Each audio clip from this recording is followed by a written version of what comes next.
नमस्कार, स्वागत है आपका द फोर्थ स्टेट यूट्यूब मंच पर। मेरा नाम है रविंद्र सिंह शुरान और दिन की शुरुआत एक बहुत बड़ी खबर के साथ। खबर जो इस वक्त आ रही है वो है केंद्रीय मंत्री, मोदी सरकार के दो मंत्री जेपी नड्डा और जितेंद्र सिंह छात्रों की मांगों पर बातचीत करने के लिए निकल गए। ये जो खबर है ये इस वक्त आ रही है। आप जानते हैं कि सोनम वांगचुक जो सफदरजंग अस्पताल में भर्ती थे और दिल्ली हाईकोर्ट के ऑर्डर के बाद उनको मेदांता गुरुग्राम में भेज दिया गया है। इस वक्त वो गुरुग्राम में एडमिट हैं और मोदी सरकार जिसके बारे में कहा जाता है, जो खुद भी कहती है, राजनाथ सिंह तो यहाँ तक कह चुके हैं कि हमारे यहाँ तो इस्तीफे होते ही नहीं है भाई, ये तो बीजेपी है। वही बीजेपी सरकार जो लगातार कह रही थी कि हम लोग बातचीत नहीं करेंगे, अब बातचीत करने के लिए तैयार हो गई है। और कैसे तैयार हो गई है? अब वो ये नहीं कह रहे कि हमारे पास आओ हमसे बात करो, अब वो पहुंच गए हैं सीधे गुड़गांव, गुड़गांव के मेदांता अस्पताल में। और वहां पर गए हैं बातचीत करने के लिए, मुलाकात करने के लिए। किससे?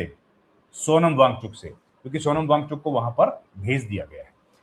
तो ये इस वक्त की सबसे बड़ी खबर आ रही है कि दो मंत्री, केंद्र सरकार के दो मंत्री, जेपी नड्डा जो कि स्वास्थ्य मंत्री हैं और प्रधानमंत्री कार्यालय के जो राज्य मंत्री हैं जितेंद्र सिंह, दोनों गए हैं इस वक्त सोनम वांगचुक से मुलाकात करने के लिए।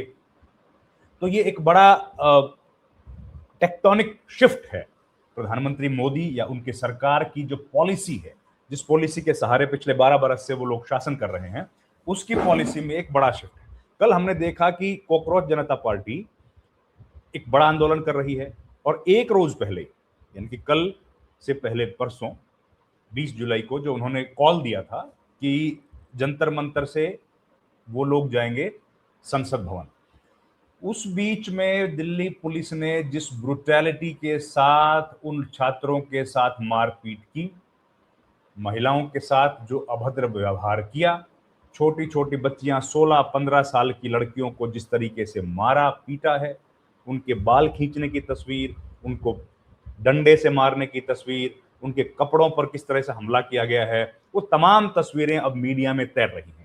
आप किसी भी यूट्यूब पर जाकर, ट्विटर, इंस्टाग्राम पर जाकर वो तस्वीरें आराम से खंगाल सकते हैं। उस ब्रुटैलिटी के बाद जो सरकार लगातार ये बोल रही थी कि हम लोग तो बैकफुट पर नहीं आते हैं, हम लोग तो बातचीत नहीं करेंगे, अब वो सरकार झुकती हुई दिख रही है। पहले तो दो लोगों को, आशुतोष रांका और सौरभ दास को जेपी नड्डा ने अपने घर पे बुलाया 20 तारीख को, उनसे बातचीत की, लेकिन उन्होंने वापस आकर बताया कि कोई बातचीत नहीं हुई, सब वेस्टेज ऑफ टाइम था।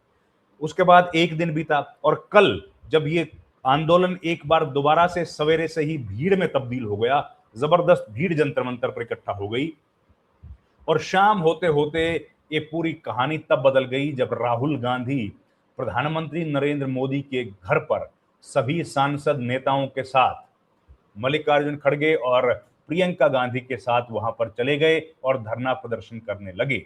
और जिस तरीके से राहुल गांधी को खींचकर उठाया गया, जिस तरीके से उनकी नाक से खून बह रहा था, वो सारी बातें हम लोगों ने देखी। तो अब इस पूरे माहौल की लाइमलाइट को कहीं राहुल गांधी कैप्चर ना करें, इसके लिए शायद पार्टी बीजेपी ने ये प्लानिंग की है कि वो जाके सोनम वांगचुक से मुलाकात करें। अब ये देखिए, ये तस्वीरें आपके सामने हैं, किस तरीके से कल राहुल गांधी को उठाया गया और करीब आधे घंटे तक उनको अपनी गाड़ी में घुमाया गया और उसके बाद उनको छोड़ा गया। तो ये जो टेक्टोनिक शिफ्ट हम लोग देख रहे हैं कि सरकार को क्या जरूरत पड़ गई, जो सरकार कह रही थी कि हम तो किसी से बात नहीं करते, हम लोग तो ये मांगे मानने की जरूरत, इन मांगों पर बात करने की जरूरत नहीं है, ये राजनीतिक मांगे हैं, तमाम बातें सरकार कह रही है और कह रही थी। उस सरकार को ये क्यों करना पड़ा? दो तीन बातें हैं।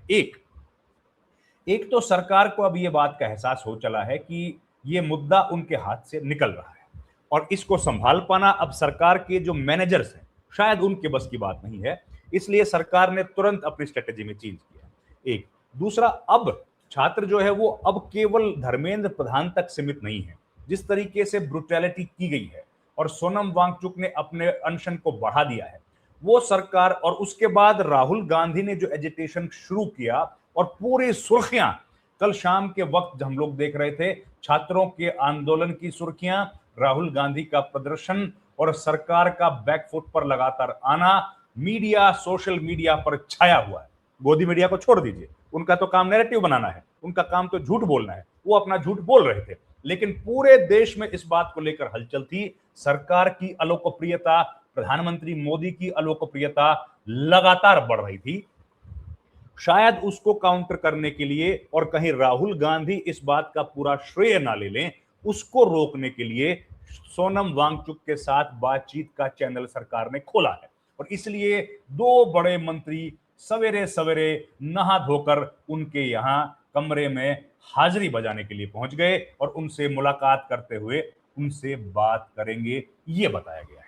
तो ये बदलाव हो गया। देखिए, जब सरकारों पर जनता का प्रेशर होता है, और शायद इसीलिए इसीलिए अब हमको समझने की जरूरत है उन महापुरुषों ने ये बातें क्यों कही थी। राम मनोहर लोहिया की वो बात हमेशा याद की जाती है कि जब सड़कें सूनी हो जाती हैं तो संसद आवारा हो जाती है।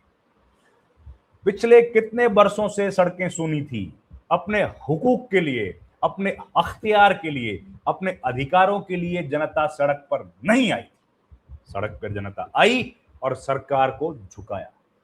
जो सरकार कह रही थी हम लोग बात नहीं करेंगे, वो सरकार बातचीत करने के लिए नहीं, बातचीत करने के लिए अपने दफ्तर में किसी को नहीं बुला रही है, खुद बातचीत करने के लिए जा रही है और जाकर बैठ रही है कहां? सोनम वांगचुक के साथ। तो ये बहुत बड़ी खबर है, बहुत बड़ा बदलाव भी है, क्योंकि ये बच्चों के साथ जो ब्रुटैलिटी हुई है, छात्रों के साथ जो हुआ है, उसने इस देश की आत्मा को झकझोर दिया। जिस तरह की खबरें हम लोग सुन रहे हैं, भूखे प्यासे बच्चे वहां पर कितने दिनों से बैठे हुए थे, वो तमाम चीजें जो हम लोग देख सुन रहे हैं, उनका बड़ा असर हुआ है आम आदमी के जहन पर। और उस असर को कम करने के लिए किसी तरीके से, और अब बात बढ़ गई, अब केवल धर्मेंद्र प्रधान के इस्तीफे तक सीमित नहीं रह गई, राहुल गांधी ने इसको एक नई दिशा दे दी है, एक नया मोड़ दे दिया है। सवेरे राहुल गांधी चले गए थे ओम बिरला के कमरे में और जाकर कहा कि आप छात्रों के मुद्दे पर बातचीत कीजिए, आप छात्रों के मुद्दे पर सदन के भीतर बहस करवाइए। इसका जवाब उन्होंने दिया कि मैं बहस सरकार से पूछकर ही करवा सकता हूं, उसमें कुछ गलत नहीं है, पर प्रक्रिया यही है, सरकार से पूछ के ही बहस होती है कि सरकार कौन से दिन अवेलेबल है, सरकार की तरफ से जवाब कौन देगा, इसमें कितना समय निर्धारित किया जाए, कुछ भी गलत नहीं है। लेकिन जाहिर है भाई, पॉलिटिशियन तो पॉलिटिक्स करेंगे। राहुल गांधी ने बाहर आकर बताया कि सरकार से पूछकर ही ओम बिरला तय करेंगे। ओम बिरला ने कुछ तय अभी तक नहीं किया। खैर, एक बात तो वो छात्रों का मुद्दा उठाया और शाम होते होते उन्होंने कहा कि इसके लिए जो स्टूडेंट्स के साथ ब्रुटैलिटी हुई है, धर्मेंद्र प्रधान बिल्कुल जिम्मेदार नहीं है, इसके लिए जिम्मेदार हैं देश के गृह मंत्री अमित शाह और प्रधानमंत्री नरेंद्र मोदी। तो इस्तीफा भी धर्मेंद्र प्रधान का होना चाहिए और गृह मंत्री और अमित शाह का इस्तीफा होना चाहिए। और इसीलिए धर्मेंद्र प्रधान और गृह मंत्री का इस्तीफा लेने के लिए, उनका इस्तीफा मांगने के लिए राहुल गांधी अपने दल बल सहित सांसदों के साथ पहुंच गए सीधे प्रधानमंत्री नरेंद्र मोदी के आवास के बाहर। और वहां पर जो एरिया है, अब ये बड़ी हैरानी, हम लोग कल भी ये बात कह रहे थे कि जो हैरानी की बात यह है कि वहां पर कैसे चले गए, इंटेलिजेंस क्या कर रही थी, दिल्ली पुलिस क्या कर रही थी। प्रधानमंत्री के घर के बाहर अगर कोई भी व्यक्ति हजारों की संख्या में अपने समर्थकों के साथ पहुंच जाएगा तो ये सबसे बड़ा फेलियर है उस इलाके की पुलिस का, इंटेलिजेंस का। और मैं तो कहता हूं कि सारी एजेंसीज के लिए ये बड़ी हैरानी की बात है कि वहां पर इतने लोगों को इकट्ठा कैसे होने दिया। और ये ठीक उस दिन की घटना है जब एक दिन पहले संसद भवन की दीवार के नजदीक तक छात्र पहुंच गए। वो भी एक फेलियर था, ये भी एक फेलियर है, इंटेलिजेंस फेलियर भी है, सिक्योरिटी फेलियर भी है। और उसके बाद राहुल गांधी को हटाने के लिए जिस तरीके का सहारा लिया गया, उनको घसीटा गया, लहूलुहान उनकी नाक से खून बहता हुआ दिखा, तो वो सारी चीजें हम लोगों ने देखी। जाहिर है उस सब का असर सरकार पर पड़ा होगा। सरकार के जो रणनीतिकार हैं, सरकार के जो सलाहकार हैं, उन्होंने ये रातों रात ये तय किया कि अब हम लोग इस मुद्दे को और ज्यादा बगैर बातचीत के नहीं खींच सकते, अब जरूरी है बातचीत करना। इसलिए जेपी नड्डा और जितेंद्र सिंह दोनों को भेजा गया है बातचीत करने के लिए सोनम वांगचुक के पास, ताकि राहुल गांधी को इसकी लाइमलाइट ना मिले और पूरे माहौल को सोनम वांगचुक की तरफ शिफ्ट करें। बातचीत का जो नतीजा निकलेगा वो लेकर हम लोग हाजिर होंगे। इस वीडियो में इतना ही। आपका बहुत बहुत धन्यवाद। Thank you very much. नमस्कार।